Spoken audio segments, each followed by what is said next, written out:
hi. You know, our thought process plays a big role in our successes.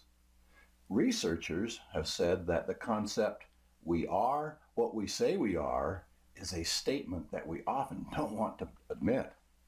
Our state of mind drives our actions. We achieve life when we can visualize our success. It is at this moment our resolve, determination, and confidence kicks in. And then we overthink, and suddenly our self-esteem takes a hit. Sometimes a big hit.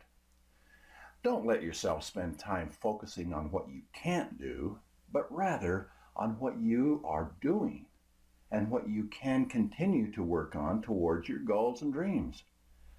No one ever achieved anything without dreaming and determining to put that dream into action and then, of course, succeeding.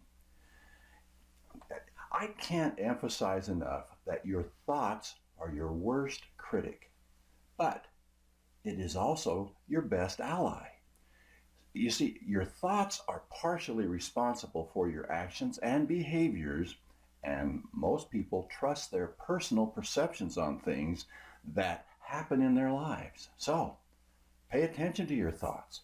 You want to channel those thoughts to bring out the best, and that's essential to reaching personal goals.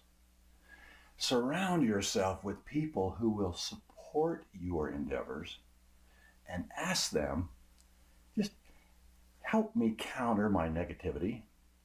You want to nip it in the bud before it has time to blossom into something that causes you to lose your focus.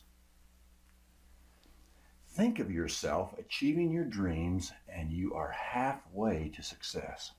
And as you achieve minor milestones, you will always enjoy a self-confidence, self-esteem boost.